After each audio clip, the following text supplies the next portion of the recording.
welcome back to another episode of the Carter Cast. I'm your host, Carter Bond. With me always is Connor, doing NBA and college basketball today. We were going to have a guest on today. We had a guest planned and everything, but with everything that's been happening, Duke, Carolina this past weekend, some more stuff in college basketball, NBA trade deadline, Kyrie getting traded, we had to just do a two-man podcast. Too much for us to talk about. Connor, how you doing?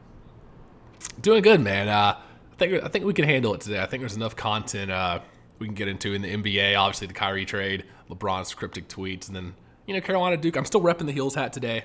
Obviously, not the result I wanted, but yeah, let's get into it. Yeah, we'll close with college basketball today. We have to start out in the NBA. Oh yeah. If you didn't see, if you live under a rock, the Brooklyn Nets, Kyrie Irving was traded to Dallas for. At the moment, we think he's at Dallas. Woj just came out with a tweet saying that the Raptors might be involved, but at the moment, either way, Kyrie Irving will be on the Dallas Mavericks, and it looks like the initial trade is for Dorian Finney-Smith, Spencer Dinwiddie, a 2027 first-round pick, and some second-round picks to the Brooklyn Nets, and Luka finally has a second superstar. I think the first-round pick might be 2029. I'm looking at the one right here by Woj. Oh, okay. It could have been changed. Either way, it's gonna. I think he went and updated it. But 6 years, a first round pick 6 years from now, who's really thinking about that? This deal, I came out on the pod whenever we were talking about it over the summer, and then whenever Kyrie and KD both requested out earlier this calendar year, and we were both kind of in agreement that the Mavs were one of the teams that kind of needed to take a swing because as currently constructed as they weren't really going anywhere past maybe the second round of the playoffs. If Luka averages 48-8 during the playoffs, that's the only way they're getting past the second round. And that's just not feasible. In a 7-game series, as great as Luka is, teams can lock down and key in on that and really get a defensive strategy going on. They had to take a swing. And as much of a risk as it is, you can't fault the Mavericks for doing this. Because yes, Dinwiddie's a great player. Yes, Dorian Finney-Smith is a underrated role player on a great contract, only $12 million a year. They had to do this. They had to get a second star beside Luka, and they can't waste too many of his prime years. And that's what a lot of these teams are kind of doing, because that's what Philly did with the James Harden trade. They didn't want to waste any more of Embiid's years. I'm sure Denver's looking to make a move, if not this year, then next year. The West is wide open.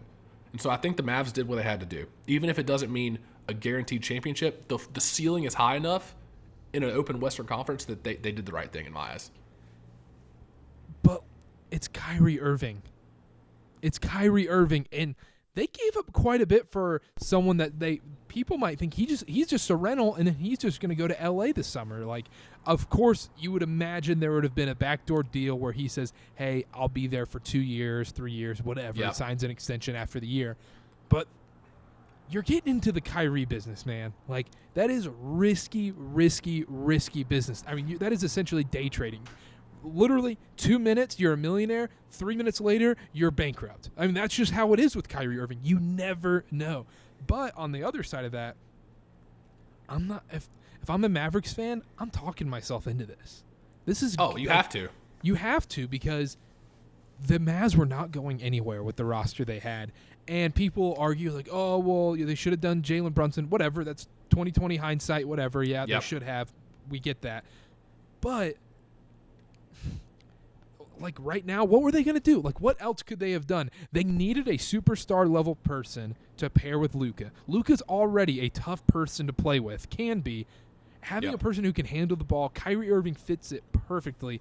It's just keeping him under wraps. I agree with that 100%. And the thing with the play style that Luka has, it somewhat emulates LeBron, whereas he's ball dominant, but he's not afraid to distribute. He consistently averages 8 assists, triple-double watch every night. He's ball dominant, yes, but he's not afraid to give the ball up and kind of defer.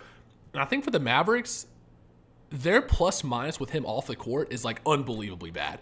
He'll exit with an 8-point lead, and then he'll have to come back in and they're down 10, and it's been 6 minutes. It's that bad. So having that second guy that, number one, can take over on stretches when Luka's on the bench and kind of lead that second unit whenever Luka does take a quick breather. And number two, just to defer some of the ball handling and playmaking duties from Luka, so defenses can't just double and triple team him. And then you got Dwight Powell and Finney-Smith, who shoots 35% from three. It's not a winning recipe. And Kyrie's shown, I know it was 5, 6, 7 years ago when he played with LeBron, but he has done that before. He has deferred like that before, and he was awesome at times with Durant. who's not as ball dominant, but he can play with a second star. We've seen that with him throughout his career. I know the floor is low, and I know Kyrie's risky, but if you're the Mavs, you're looking at the Western Conference, and you're like, it's kind of wide open. There's not a dominant team. Steph's out 4 weeks. The Warriors might not even make the playoff. The Suns are in disarray. The Nuggets are the biggest threat. Then you got the Grizzlies, Pelicans, all unproven. This was the time to make a move, because if they wait till the offseason, it could be too late.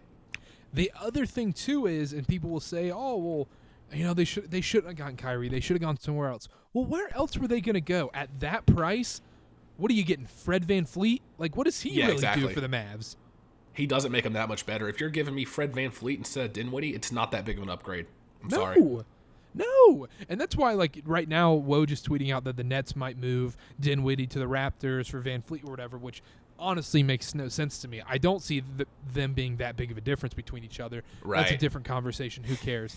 But Kyrie Irving, like, the Mavs you're right. Like, the Mavs had to make this move because the West is wide open, like you keep saying. Steph is out, so the Warriors, who are the biggest threat, even if they are in the play-in and they win a play-in game and they're in the actual playoffs as a 7-8 seed, they're still the biggest threat. Yeah, I agree. And we can get into them a little bit later. I did want to make one kind of bold prediction, kind of a hot take. I'll take a page out of our guy Bill Simmons' book. Turn the TikTok camera on, Carter, because listen, I think we'll know. So Luka's out with a heel contusion right now, and there's no early indication how long it'll be. I'm thinking no more than 2 weeks, just from the history of that injury in the past. When he comes back, I think we'll know within 2 weeks of him and Kyrie playing together which way the Dallas Mavericks are going. I think it's going to be one of two options. I think number one, they're a 7 or 8 in the play-in tournament, and they're out in the first round of the playoffs. Number two, so that's their floor in my eyes. Their ceiling is they win the Western Conference and make the NBA Finals. I know that's crazy with the whole Kyrie business. If he buys in this contract year, if he's so stoked to play with Luka like he says he is, and they've okayed it and all this, and he's excited to go to Dallas, if he really buys in and a couple dominoes fall in their favor on their playoff run, it's not a stretch to say they win the West. I don't know if I'd go as far as say as they win the title. That's kind of a stretch. I think there's some teams in the East that are a lot better. But they can make it out of the West, especially with some of these powerhouses like the Warriors really looking not so great right now. So that's their ceiling in my eyes. I'll fight back on this point. You said we'll know within 2 weeks of them playing together. The problem is the first 2 weeks Kyrie is going to be bought in. Kyrie's going to be bought in, dropping 30 a game, going bananas, disgusting layups. They're balling. They're beating up on the Charlotte Hornets by 57 points, hopefully. Of course. But then out of nowhere, Kyrie could just be like, oh, I don't like Burger King, so I'm not playing the rest of the year. For some reason. Like, it's just stupid stuff like that. As stupid as it can get. And then it all boils up. It's literally a ticking time bomb at all times. At all times. Here's the thing. You're right. But there's only 2 months left in the regular season. I think he can hold it together. Now, he might have made some backdoor commitment. That's crazier than saying they're going to win the finals. It's saying Kyrie Irving can hold it together for 2 whole months of an NBA season. Because when we haven't seen it. In a new situation, contract year, I mean, it's obviously not his last chance. But you got to think, in his mind, somewhere he's like, this has to be, like, I have to buy in. This has to be where I've proved myself. Because right now he's a head case. Obviously, I thought he would go for a lot more, and then I started thinking, like, oh, he might be a rental. But there had to be some sort of commitment on an extension of some sort. I think at least this year he buys in. I really do. And the thing is, Luka's out for these first couple weeks of him being on the team. So he'll have time to kind of take over, get his mojo going, get his groove going, maybe find his shot a little bit with the new teammates. And then Luka comes back, and they can kind of gel together. I think we'll know pretty quickly just based on how they work together if it's going to really work or not. Yeah, I mean, it's going to be complete your turn, my turn basketball. And I know everyone listening to this is like, oh, my gosh, you have to stop contradicting yourself. And the thing is, like, I'm not contradicting myself. It's just the fact the Mavs still made the right move, but it's risky business. They're gambling. They're betting on a 5-leg parlay to get them out of the hole. That's what it is. Well, I mean, they kind of had to do that, or else they were going to just they were literally just on a hamster wheel, treading water, wasting some of Luka's best years. And maybe I agree. he hit his prime earlier than maybe some expected. But the fact of the matter is, it's here, and these are he's an MVP candidate, MVP front runner with Giannis and Jokic and Embiid, whoever else. You've got to try to buy in now and win those titles. while they're in this. Because what if Luka in 3 years, if they don't make this move, in 2 to 3 years, Luka's looking at the Mavs front office like, all right, what the hell? Like, give me some help. It's almost, I saw somebody say it, like LeBron in Cleveland from 2003 to 2010, right before he left for Miami. It was getting like those vibes before they made this move. So I think they had to do something to like make him happy and get another star, at least for now. I think that's the other thing, too, is that Luka had to okay this trade because or had to at least push for it because they have to make Luka happy. I know we've always seen, like, all the European guys that come over, they're like, they love, being in Denver like Jokic or being in Milwaukee like Giannis. Yep. But this thing was bad in Dallas. It was getting bad. The last thing on this, and then we'll kind of move on real quick. I'm so excited in, like, the next, like, week or so. We're going to start seeing the big three graphics, and it's going to be Luka, it's going to be Kyrie, and Christian Wood. Oh, yeah, it's going to be Christian Wood, who probably won't even start for them, which is fine, but he's probably the third best player. Or it'll be like potential starting lineup, Luka, Kyrie, Tim Hardaway Jr., Christian Wood, Dwight Powell. I'm like, ooh, scary. But is Christian Wood Chris Bosh? I mean, I don't hate that. Third option, stretch the floor a little bit. I don't know. The thing is with the Mavs, if you have Luka and Kyrie in a playoff series, if they both catch fire, like that's a team you don't want to see in a 7-game series. No, especially if you're like the 3 seed going against the 6 seed, and you're like, oh, I got to go against Luka, and I got to go against Kyrie. But like you mentioned before, the West is wide open. Like besides the Timberwolves and like the Jazz, who are currently in a play-in spot right now, we'll see if that lasts. Anybody's in this thing. Like I know the Pelicans have been bad, but if Zion comes back and they get healthy at the right time, who's to say they can't win the whole freaking thing? But that's what I was about to say is for the Mavs, I mentioned earlier, I could see them winning the West as a possibility. If the dominoes fall right, and let's say they match up with New Orleans, I think they beat New Orleans in a series. I mean, we haven't seen Kyrie and Luka together, but New Orleans has been so dysfunctional, they haven't played together. Yeah, and that's hard to say, like a 2-week playoff series. It is. A healthy Zion. Who's guarding a healthy Zion on that Mavs team? No, that's true. That's true. Because that is 35-40 a game just from Zion alone on 12 of 15 shooting. Maxi Kleba. Yeah, exactly. All right, let's move on real quick. Talking about the Kyrie trade, though, the team who missed out, the Lakers. They did miss out. LeBron's tweets. I know you saw them. We talked about them a little bit on the group chat. Yeah, is LeBron just wanting to become a basic white girl? Starbucks, walk into Starbucks, get your name on a coffee, just push the buggy around Target a little bit with your kids, whatever. And I knew he was going to get slander for this. I kind of get it though. I mean, I'm not making $50 million a year and one of the best players of all time, but I kind of understand where he's coming from. Hey. He just wants to wear his Lululemon and drink a pumpkin spice latte. And what's wrong with that? What's wrong with that, Carter? I feel like there's a little bit of that. There's a little bit of that in all of us. I understand the tweet, but if you'd just used like any other coffee place or if he was like, oh, I want to go to Dunkin' Donuts and I want to just go into Costco, then no, like I wouldn't have said that at all. But the fact he used Starbucks and Target, like, he's like, I just want my name on a cup spelled right. And he's like, all right. Or if he would have just been like, yeah, when I just walk in a high school gym to watch my sons play, like, I just get, instantly swarmed and all this. Even something like that. Like, you're getting the same point. That's fine. You're getting the same point across. Yeah. But no, I see what you're saying. Yeah.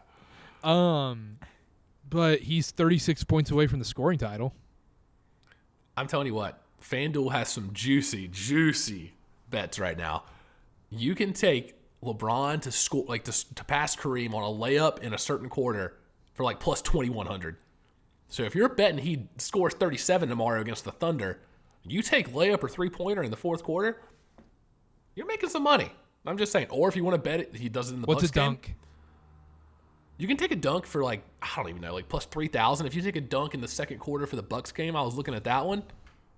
I mean, I don't know. It's pretty spicy. I'm going to play some money on one of those. I haven't decided yet. But going back to the Lakers and the whole Kyrie thing, LeBron's pissed.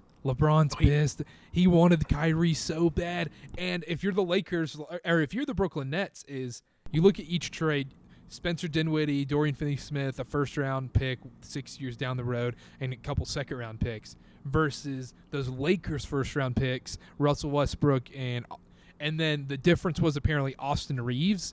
And Max I'm Christie. LeBron. If I'm LeBron, Austin Reeves is out the door. Oh, yeah, and you'd know he was pushing for that. But the thing with the Lakers and the Nets is, I don't know if you saw, like, Joe Tsai was like, screw you, Kyrie. You're going anywhere but Los Angeles. And That's so true. that story came out, and I believe it because they've, had a lot of problems in the past, a lot of disconnect there. Joe Tsai's even gone on Twitter, which, for an owner to go on Twitter and kind of trash talk one of his players, come on. But it is kind of funny. I wish Michael Jordan no way would you're do that. going I to wish Lakers. Michael Jordan would do that. What if he just went on Twitter and was like, Mason Plumlee, if you don't learn to hit a free throw, your ass is grass or something like that. If Gordon Hayward misses one more game, that's it. You mean you don't like him? You don't like Hayward playing 30 minutes and going, 2 for 9 and scoring 6 points last night? You don't like that? But anyhow, with the Lakers, they're stuck. Like, The thing what with are the they going to Lakers- do? If you're the Lakers, that was your chance to, like, really buy in. If the difference was really Austin Reeves, and the thing, if you're LeBron, you're not thinking about those 2027, 2029 first-round picks. You're out of the league by then, probably. You're like, let's win now. Let's get this title now. It's almost like what they did selling out for Anthony Davis. You don't know how many more years of LeBron you're going to get. He's playing, obviously, at a very high level right now.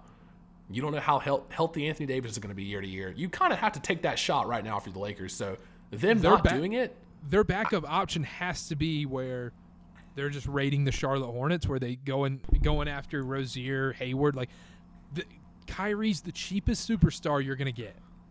I agree with that. And plus, he's had experience playing with LeBron. Like, LeBron, they've been teammates before. So on a locker room, personal level, like, that was probably Kyrie's best bet to, like, keep his head on straight. If you're the Lakers, where do you go from here? I mean, I've heard Bradley Beal, I've heard Zach LaVine, but the prices for them, through the roof. And plus, their contracts, I mean, Kyrie's on kind of a rental deal, but if you're Brad Beal, you're making, $300 million on your contract? The Lakers aren't going to do that. They don't have enough. And they're not going to be too much of a luxury tax team. Bradley Beal would be interesting. Zach LaVine does nothing for me. If Zach LaVine goes to the Lakers, I think they make the playoffs, and I think they lose first round. Yeah, I mean, Bradley Beal, I think, would be a difference maker. But like we said, the biggest fish for them to get was Kyrie. And I don't know all the background details, but they kind of whiffed on this. And LeBron's not happy. LeBron's knocking at Pelinka's door like, dude, what the hell? Like, I'm 39 or 38, whatever it is. And he just signed that extension. And he signed the extension saying, Yeah. yep, you better get rid of these first-round picks. The craziest thing about all this, Kyrie got $2 million from the trade kicker. He got an extra $2 million. I thought that was crazy. Last thing I wanted to mention about Kyrie before we move on. The Nets, what do you think about the Nets? Them getting that in return? I think I thought he might have went for more, but with the contract situation, with the dismay he's caused every franchise he's been to, that's actually not a bad package. I mean, if you look at the Nets lineup, their best defensive lineup, they've got 5 of the top 50 defenders in the league, and Claxton, Royce O'Neal, Durant, Ben Simmons, if he can be on the court, and Dorian Finney-Smith now. It's not a bad team to build around Durant. I don't think they make the finals or anything, but like, Yeah, but the big thing you have to worry about is Seth Curry and Joe Harris have to make shots. Like, they might ship off Joe Harris, but they got to make shots. and then when he has to be your second leading scorer, that's what he was on the Mavs. But I mean, it's almost like the same thing. I feel like Brooklyn's going to be in the similar situation. Like, all right, it's Durant getting the ball every possession. Like, you can't win like that. Alrighty, let me see here. Let's move on real quick. Let's talk about the NBA trade deadline. Trade deadline's coming up. Everyone's talking about OG Anunoby. Everyone's talking about the Raptors are going to move half their team. The Hornets, nothing's coming out about the Hornets. Like, that's Right. the scariest thing for us as Hornets fans. We're not going to do too much on the Hornets right now. I promise. We're just going to play a little buy and sell. I'm going to name a team. You tell me whether they need to buy right now, give up a bunch of first-round picks for someone, or they need to sell. We'll start this off, the Phoenix Suns. Yeah, Devin Booker's coming back tomorrow night. If you're the Suns, though, there's been some major red flags this year. Chris Paul clearly lost a step, maybe a step and a half since the finals 2 years ago. He's not the same guy he was. His contract, not great. It's what, $45 million or something like that for Chris Paul? I'm just thinking about that off the top of my head. DeAndre Ayton, yeah, he's averaging what, 18 and 12? If you really watch a Suns game, you don't like what you see. He's not hustling back on defense, clearly not balled in, and I can't blame him. He signed with another team. They matched the offer, and so he's back in Phoenix where he really had some disconnect with Monty Williams, with some of the guys on the team. Then you got Jay Crowder, who clearly doesn't want to be there, hasn't played all year, is holding out. Jay Crowder's holding out. Like, what? What's the league come to? Anyways, there's a lot of red flags with the Suns. They've got to be looking to make a move. Somebody mentioned them in the Durant sweepstakes. I think that's more of an off-season thing. They were mentioned whenever he requested earlier this year. I think you've got to be looking to buy a little bit. I don't think it's time to fire sale, but if you can get something for DeAndre Ayton, why don't you do it? You know, if you can package Crowder and a pick for somewhere for like a really good fourth option guy, I don't see why you don't try to make that move. Like we said, the West is open. Chris Paul's clearly lost a step, but Devin Booker is one of the best 5 players in the West. So you kind of have to buy. Yeah, that's what I was going to say. I think you have to buy because the windows this year, like a lot of people say, oh, the window passed back in 2021, whatever. They have a chance right now. If they go out and they ball out and give a ton up for OG Anunoby or someone like that, that takes them to another level a little bit. Yeah. They're in this thing. Like, if Chris Paul can stay healthy throughout the playoffs, which is a tough bet, but if they can do it, like, you have to buy right now. You never get this chance. You never get this chance as an organization, especially in a small market like Phoenix. Like, you never get this chance at going for it right here. Right. I still think that 2021 Finals was their best shot. I just can't see Chris Paul getting back to that level he was playing at. Maybe in the playoffs he'll turn it on. He's been pretty bad this year. He's been in and out of the lineup. He just hasn't looked like himself. Mikal Bridges has really turned it on. But, like, Ayton doesn't seem to care. Cam Johnson just came back from injury. Crowder's holding out. I don't know. A lot of red flags with the Suns. Next team. This one's an easy one, the Utah Jazz. Why is it easy? I'll let you go. Why? Sell. Why? Like, why? They're in the playoff picture. Come on, Carter. Why? You're never going to get more for guys like Malik Beasley, Jared Vanderbilt, and like their value is never going to be higher. Mike Conley, this is your chance to get off the Mike Conley contract. Someone's going to convince themselves into, we need a veteran point guard. Let's bring in Mike Conley. It's sell time if I'm the Utah Jazz. Mike Conley's situation is going to turn into Kyle Lowry on the Heat. It's going to be the same scenario for some team that buys him. But the thing with the Jazz, they got Kessler now, who's really turned out to be a very good asset. So you kind of don't need Vanderbilt right now. You can get a lot for him. Like you said, Malik Beasley might go for a little bit. Conley you can get off of. I think they sell certain pieces. I think they're in the market to sell certain pieces. Yeah, you don't sell Markkanen. You don't sell Kessler. What a freaking front court for the future. I mean, those dudes are – that's phenomenal. Kessler can make up for Markkanen's lack of defense. But Beasley, Vanderbilt, like, they're nice role players, but if you can sneak your way into a first-round pick for those guys, like, get out. Get out. No, I agree completely. And Vanderbilt – Also, if they really tank at the end of this year, sit Kessler and Markkanen going out the rest of the year, they can really get into this draft sweepstakes. I know they won't be like, hey, they're not going to have a 10, 11% chance at the number one pick. They're going to be like 4 or 5%. They could get like a 6 or 7 pick. Yeah, I agree. It's just hard to do that when the team's been so fun this year, and they're still in the playoff picture. Yeah, and I understand that. They're 10th right now in the playoffs. They're 500, I believe. And the West, and most of the teams in the West are within 4 games of each other. Like, I've heard this about a lot of good teams. The Jazz are 2 good weeks away from being a top 4 seed. The Sacramento Kings. Oh, buy. You have to buy. They need to buy. I don't know what it is they buy, though. I heard a spicy one. It's funny I said spicy. For Spicy P, Pascal Siakam. Somebody said they could package Harrison Barnes and maybe Keegan Murray, which might be a little much, and try to get Siakam. I would rather have Barnes and Murray. Well, I think that's too big of a change. They're already rolling right now. They're going to win their division. The Sacramento Kings. Over the Phoenix Suns, the Golden State Warriors, the Los Angeles Lakers, and the Los Angeles Clippers. Like, imagine that.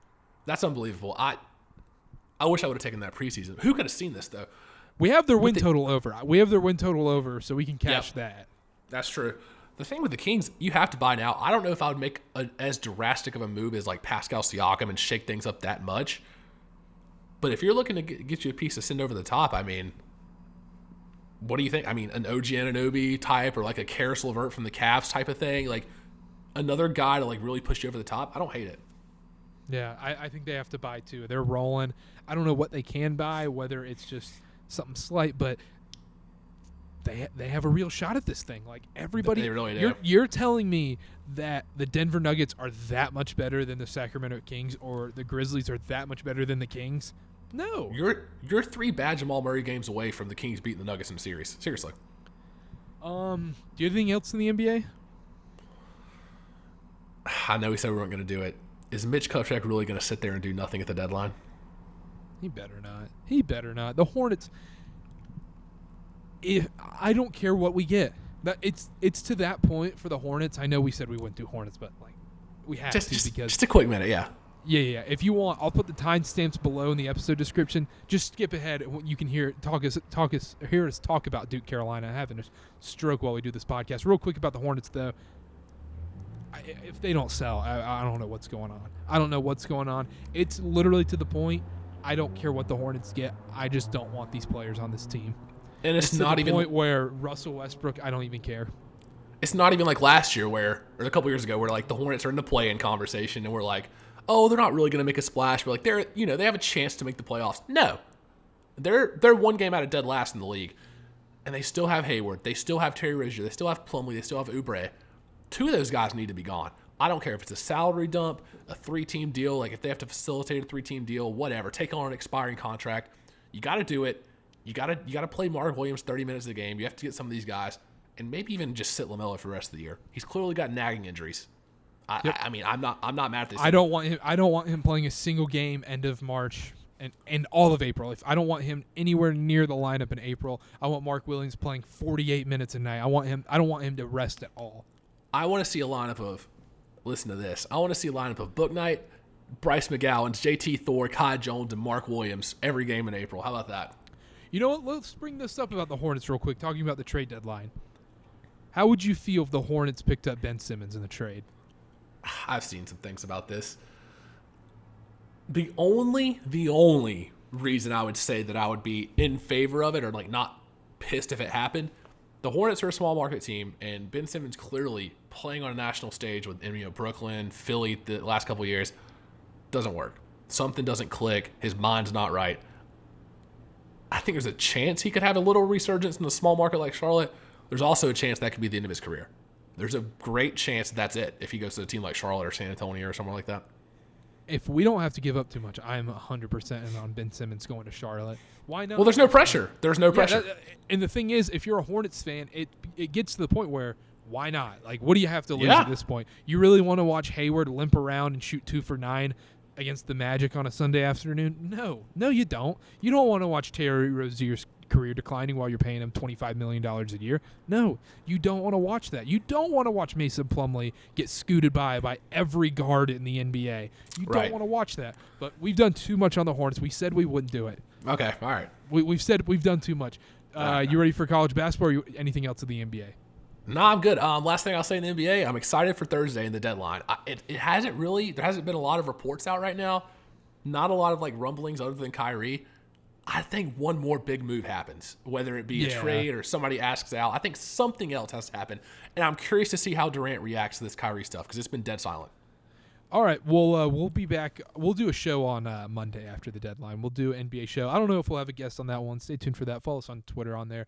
But let's do college basketball real quick after we take a break. All right, let's talk college basketball right now. Duke, Carolina. Duke wins 63-57. The reverse jinx worked beautifully all week. All week I was saying, congrats, Carolina. UNC +3 is free money. Carolina's going to win. Duke's going to lose. And everyone wonders, Carter, why are you so pessimistic about Duke games? Why are you so pessimistic about going into games? It's mind games. I'm thinking 3 steps ahead. I'm telling you. I could teach classes on reverse jinxes. It is elite level stuff. Duke wins by 6. Ugly game. I mean, my goodness. When a Duke Carolina game has a combined score of 120, when the over-under is like 145.5, that's disgusting. But anyhow, I'll just take a quick victory lap. Carolina stinks. And this was Duke stink also? Let me finish here. Okay.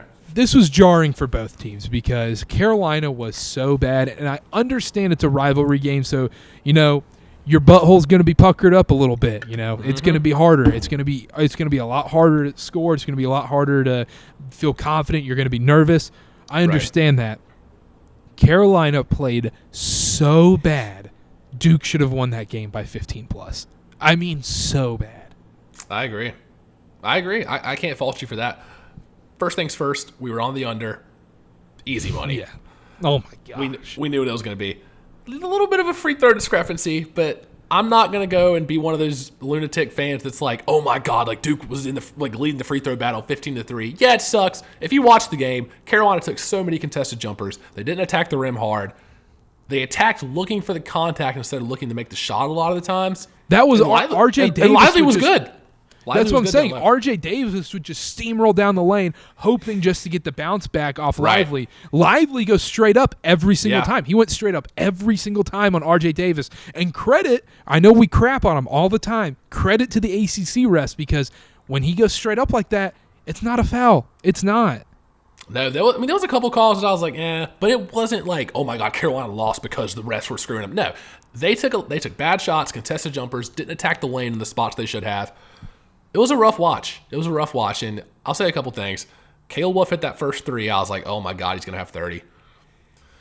Of course, that didn't happen. Love finishes 5 for 15. RJ Davis 5 for 16. Pete Nance 1 for 10. And I believe if the stats are right, Armando Bacot was like 0 for 6 when Derek Lively was guarding him one-on-one. So yep, yeah.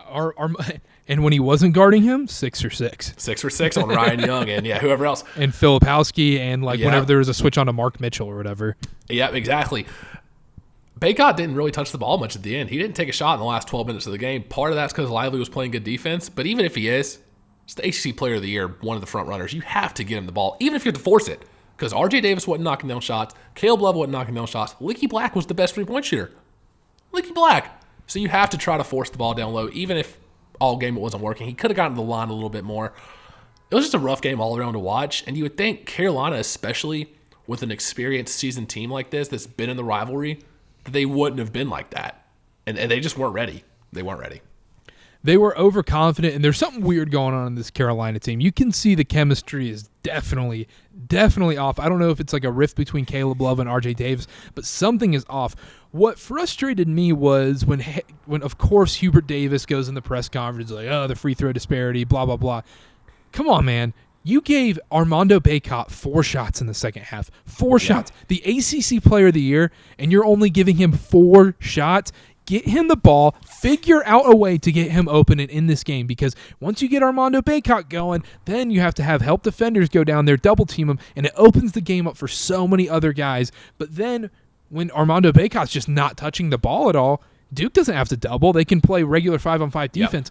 And Duke was smoking them on defense. I mean, Proctor and Roach were coming off those screens so hard. I mean, every single screen. They are right there like a hound dog on Caleb Love and RJ Davis. They played phenomenal defense. They did. And credit to Duke in this one. And I think the biggest storyline coming out of this, one, Jeremy Roach can be that guy at the end of games. That was huge. I mean, that layup over Pete Nance was insane.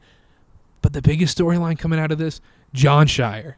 The John Shire talk is over. He can coach. He outcoached Hubert Davis in every aspect of this game, without a doubt. He was phenomenal. Now, let's see if he can do that on the road, and he has a tough stretch coming up this week at Miami, at Virginia. Can he do it? We'll see tonight. The game starts in like an hour and a half from where we're recording right now. But John Shire needed this one, man. John Shire and Duke fans needed this. It gives him so much more confidence, gives this Duke team so much more confidence going forward. And for how hot and cold college basketball is right now, I texted you this earlier, if Duke beats Miami and Virginia this week, Duke's a top 10 team probably. Oh, yeah. I mean, that's just how crazy. 15 out of the 25 teams in college basketball lost last week. Well, the rankings are almost irrelevant because all these ranked teams that are in the top 25 just lose, and then a new few teams move in, they lose. So it's like, if it keeps going at this rate, Duke has 2 quality wins this week against Miami, Virginia, they'll sneak into at least the top 15. And if some of these teams lose, I mean, they could go higher. Like, who knows? They got a lot of votes this week. I don't know. Just the game in general. You mentioned it. Shire outcoached Hubert Davis. And Carolina, just coming into the year, I really thought they would have more depth. I really thought it would not be the whole Iron 5 thing like last year. I thought Styles was going to take a jump. I thought DeMarco Dunn would be a contributor. thought Seth Trimble would play more than he has. He's started a few games this year, had some good stretches. It's almost like they're not getting a chance. I mean, Jalen Washington, DeMarco Dunn, and Seth Trimble each played 4 minutes in the Duke game. If the guys aren't hitting shots, if Pete Nance is not hitting shots, why is he playing 30 minutes a game? He doesn't do enough. He doesn't do enough other things that well to not give somebody else a shot. Bring in Tyler Nickel. He can shoot. I know he's a freshman. Look for some kind of spark off the bench if the starters aren't making shots. I don't get it. I think he's too quick to just leave the starting five in for 40 minutes a game. If it's not working, it's not working. You got to try to switch something up. I was so happy when I saw Pete Nance touch the ball in that last 3. I was so happy. He was wide open too, and like I said this before, usually as a Duke fan, like I don't care who it was, especially like that leaky black corner 3 I was convinced was going in. But I was too. And he had to take that. I'm not mad at that. But when Pete Nance got that ball, I don't know what it was. I was like, "No, that's game. He is not making that shot." And he took that shot, and he got so tight. He got so tight. He short-armed it. He didn't even hold his follow-through. He got so scared on the way up. It'll be interesting on the rematch. Carolina, though, let's talk about the team that won. Let's talk about Duke real quick. Duke going forward, massive stretch this week for Duke. Yep. They have a legit shot of really making a 2 or 3 seed in the tournament. I don't think that happens. I think Duke ends up being a 4 seed, 5 seed when it's all said and done. Hopefully they make top 4 to get a double bye in the ACC tournament. But whenever you win that Duke Carolina game, it is so big for your confidence. It is so big. Yeah. And now all the fans have confidence, the players, the coaches, everybody around the program has so much confidence going forward. And that is so key. I know it sounds cliche, but it's so key going forward. And tracking back to Carolina, we're back to bubble talk. If you're a Duke fan, you're hoping that this game is looked back on as, oh, man, this is really the point where they turned it on, turned the season around, and they came out firing against Miami, beat a good Virginia team. That's what you're hoping happens when you look back on it. You're hoping it's not, man, that was a big win, and then they had a letdown spot, you know? Mm-hmm. On the Carolina side of things, this is interesting because last year, I think it was February 18th maybe, when they beat Pitt, and that's when they started this huge run of like ripping off 10 straight and going into March Madness.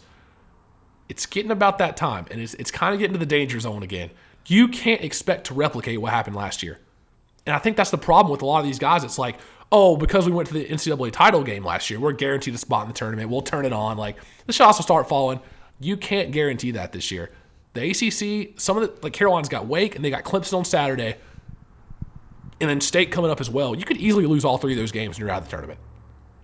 Yeah. You can't rely on being a bubble team and getting in on like namesake alone, and you can't rely on winning the ACC title game to get into the tournament. You can't do that because it won't happen.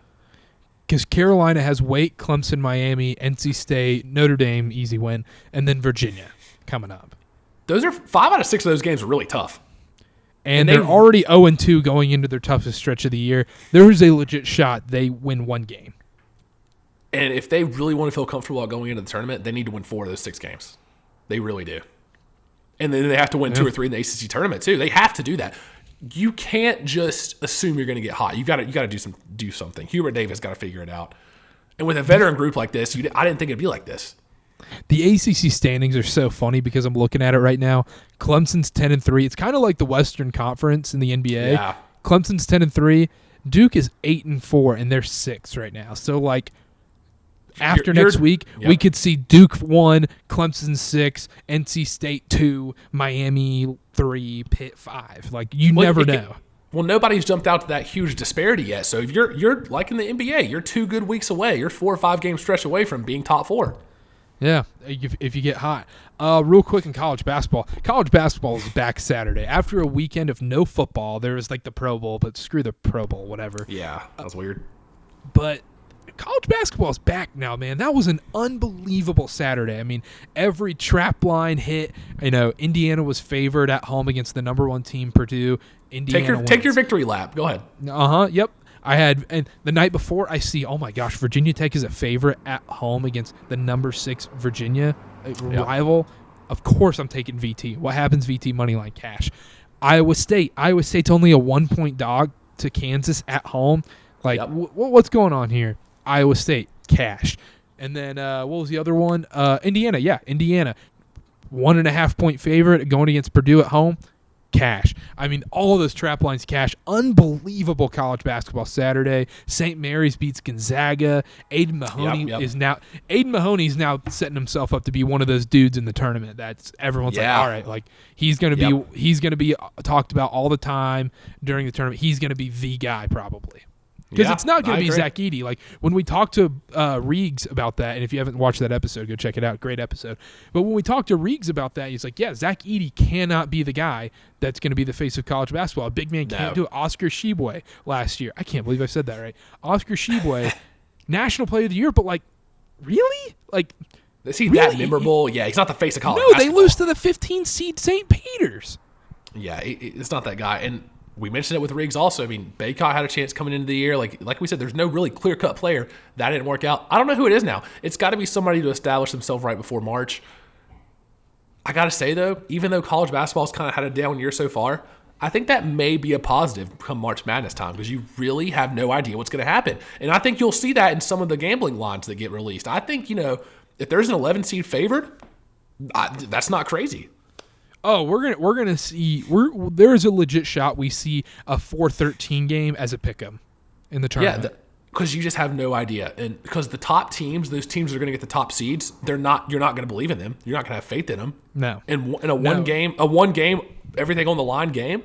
What have they proven? A lot of these teams, and especially like these 2 seeds. Let's say like I don't know, Iowa State or whatever is playing against a 15 seed from like the SoCon or whatever, the Patriot League, and they have just 1 point guard or 1 shooting guard that can just light it up. Who's to say they can't even win that game? Like, the tournament's going to be insane, and that's why I have an article coming out tomorrow, a very hot take. Ooh, it's going to be a new column for me. I'm just, whenever I have a hot take for like an article or whatever, the hot sign's on. It's like the Krispy Kreme donuts. I'm turning on the hot sign. And preview for the article, I think UVU goes to the Sweet 16 this year. If they can win the WAC, they have to win the WAC, which is tough. Well, the WAC is a.k.a. the SoCon of the West. Tough conference. But if they win the WAC, I genuinely believe this team is set up for a Sweet 16 run because they have the talent. They have a 2-guard system that's great. Justin Harmon, Trey Woodbury, they're phenomenal guards. I know this is Spanish to you, but I'm just going to keep talking. Aziz Bandango, I mean, he can go up against anybody. Like, he is as a defender, he can go up against any big man in college basketball. I firmly believe that. They're not scared of anybody. They won on the road at Oregon. They won on the road at BYU. Both of those games convincingly. They should have won at Wake Forest. Took them to overtime. Lost on a Tyree Appleby 3-point buzzer beater. They can compete with these teams in the NCAA tournament. So watch out for the Utah Valley Wolverines, giving them some love right now. But anything else? Shout out Mark Madison. And with those lower seed teams, you just got to get them to buy in, and you can get the guys to buy in. Especially this year, you can be like, this team we're playing, they have this weakness. Did you see them in this game? Like, we can pick apart their defense this way. Like, there's going to be so many flaws in a lot of these higher seeds. I don't know what. There's a good chance we lose a lot of money in the tournament. I don't know what's going to happen. Or you just pick the right. Like, there is one double-digit seed that'll probably make the Final Four this year. Like, who's to say NC State can't get hot and make a Final Four run? Like, they have a 2-guard system that's phenomenal in Jaquavion Smith and Jarkel Joyner. DJ Burns is a dog. Maybe my favorite player in college basketball, for being honest. He as a Carolina fan of hers, he's pretty cool to watch. We're a pretty short podcast. College basketball, we've been kind of in the mud.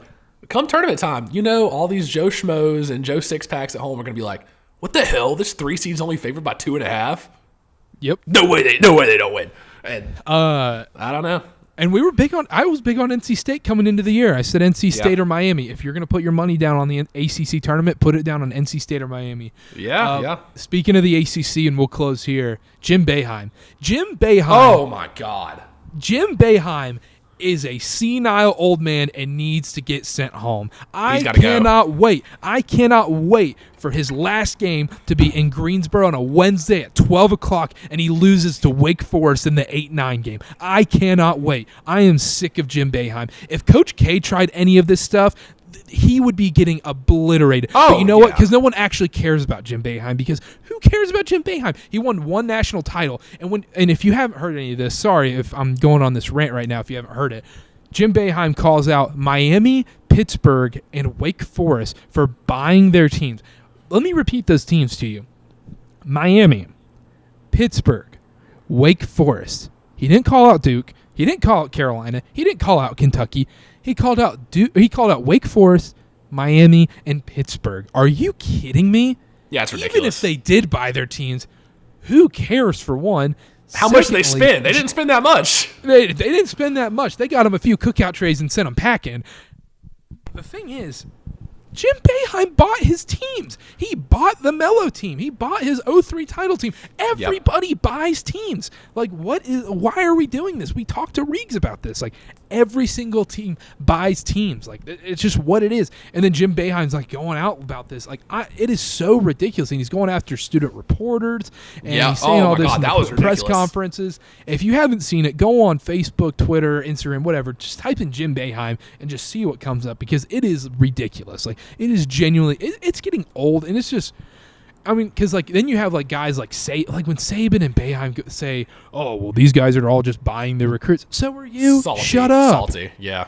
And the thing with Boeheim, there was statements released today that they were like, "Oh, I apologize. I have nothing but respect. I don't mean to insinuate." He did not say a word of that. That's the school and that's the program coming out and trying to cover his ass. He didn't say a word of that. He didn't mean a word of it. And then he was like, "Oh, he called Steve Forbes at 2:30 in the morning to apologize, all this crap." Give me a break. He meant every word of what he said. They're trying to cover for him. The program's coming out, the school's coming out like, "Oh, he didn't mean it. Like, he didn't mean to imply this." Yeah, he did. Just stand by it. If you're going to have outlandish takes, stand by him. You have to stand by it and just be like, "Yeah, you know what? I said what I said. I'm gone in college basketball in 2 months. Like, whatever. I don't care anymore." Yeah. Two things. One, that 2:30 a.m. phone call. Weird. Either definitely didn't happen because Jim Boeheim is 1,000 years old, and that probably did not happen. Or secondly, that was a drunk phone call. Like, "Hey, man, Steve Forbes, I'm sorry, man. I didn't mean that." Because that didn't happen either. Let's have a good game this year. No, dude, I'm so sick of him. I am praying. I hope the ACC gods, if there are them, or college basketball gods, put Wake Forest and Syracuse in the 8-9 game somehow at the ACC tournament. And what I'm vowing this right here on the podcast. What I will do for the people of the podcast is I will be going to the ACC tournament. Hey, traveling man. I'm a road warrior. I'm flying a red eye. Boots on the ground. Flying a red eye, leaving Salt Lake City Tuesday night, getting into Charlotte 5 a.m., going to be at the ACC tournament at noon. That's what I'm doing it. No sleep. I don't need sleep. Sleep's for the people. I'll sleep when I'm people. Yeah, I'll sleep when I'm dead. But this is my promise to the people of the podcast. Wednesday, if whatever session Jim Boeheim is in on Wednesday, I will pay for I will make sure I get the spot right above the Syracuse Tunnel. Tunnel, and I get to be there while he walks out on his last game in Greensboro. And you got to heckle him a little bit. Oh my gosh, I cannot wait for that. I will pay whatever amount of money I have to for that seat. You got to come up with some one-liners like, if they lose, "Hey, Boeheim, you should have paid more for your team," or I don't even know. You got to come up with some one-liners to get in his face, because you know he'll react if he hears you. I want him to react. I want him to come up and try and smack me in the throat. I don't care. I want him to come punch me in the face. I would respect that more, but he's probably just going to whatever. I'm about it in the press conference. If you're a student in the press conference, just ask a question. He'll come after you next. So, I mean, that's all you got to do. Screw Jim Boeheim. All right, well, that's the podcast. That was a great episode. That was a good one. We got some good takes out there. I'm excited. We got the trade deadline coming up. College basketball is really heating up now that the Super Bowl is about here. Football is kind of dwindling down. Super Bowl props show coming Wednesday night, early Thursday morning. I cannot wait for that. That will be out late Wednesday night. You'll probably end up listening to it Thursday morning. We're having the 4-man football pod. We're doing a big time Super Bowl props show. Have you looked at like the all the lines and everything? There are way too many. It's kind of overwhelming. At some of the outlandish ones, yeah. I mean, there's always the typical ones, coin toss, Gatorade, whatever. There's been some outlandish ones. I won't name drop any, but we'll talk about some. Yeah, I have my list all ready to go. I have stats back me up. I'm prepared. I'm prepared. I'm going to do a little more homework tonight to get ready for it. I'm super excited. So stay tuned for that. Make sure to subscribe to the pod. If you're watching on YouTube, please like and subscribe. If you're listening on Spotify, Apple, go ahead and follow, subscribe, whatever you got to do to help out. Thank you so much for listening. Check out cartercast.com.